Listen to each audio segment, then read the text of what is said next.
Welcome to Market Watch. As we head into the Christmas period, the stock market is booming again, having one of its biggest Novembers on record.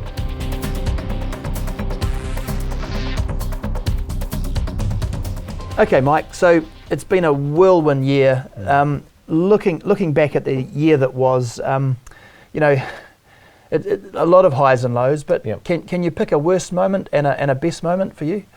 Yeah, I sort of went back through my diary because I kept a kind of a trading diary through March and April, and I think probably the worst moment was around about the 20th of March or the day before we went into our lockdown. It was very uncertain throughout the world, and when you go to the supermarket and the shelves have been cleared, you do fear that Armageddon, and of course that flows through into your emotions when it comes to investing. Yeah. So that was certainly the scariest moment of the year. I mean, there was a point, and I remember this well, where we just weren't sure about credit markets and the banking system and the financial crisis, because we'd never seen anything like this. So there were no guarantees at that point. I guess over the next few weeks, central banks came through for us, and they poured the money in and the stimulus, and that part of the system held. So it became a very different crisis from there. Correct. Yeah. Okay. Well, flip side, what's your best moment of the year? Look, I think you can't go past a market which has a record month, so probably November's been the best month for the year. Positive as well, because maybe we can put the drawbridge down midway through next year with a vaccine. So whatever happens in terms of vaccine rollouts and all that sort of stuff, you can now start to see a horizon to this crisis. Correct. When we look at the year that's just been, what would be the biggest surprise, the most unexpected event for you this year? The recovery that we've seen in equity prices, and in particular some of the things that have boomed. So, we all thought we might have to work from home, but we didn't realise, I suppose, the positive effect that this would have on the equity prices of those particular work from home businesses. So Zoom's a really good example of that. Zoom or Microsoft Teams, things that we didn't really use that often before, now become commonplace or in our everyday life. And so those particular companies have really taken off. It's the biggest surprise. So, I think Zoom's up sort of 500-600% for the year. So I mean, that's a shift that may well be an historic step change. Whatever happens with the recovery, it's changed the world, this crisis, in that sense. Yeah, it's permanent. In terms of things that we perhaps feared too much or were too nervous about? Look, I think we were probably too pessimistic in society as a whole that we wouldn't be able to solve this crisis as quickly as we have. I think, the world's done a pretty good job overall.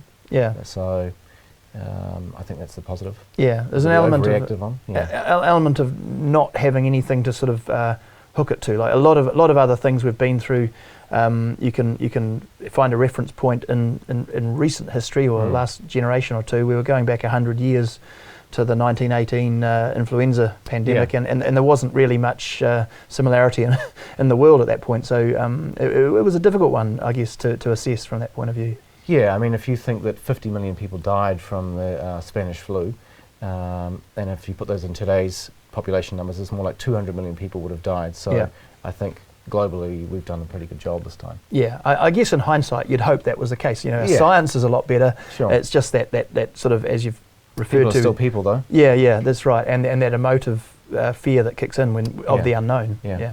Looking out to 2021, how optimistic are you that the recovery can roll on? There is some fear that the economy is still going to face a bit of a thump early next year. How do you see it?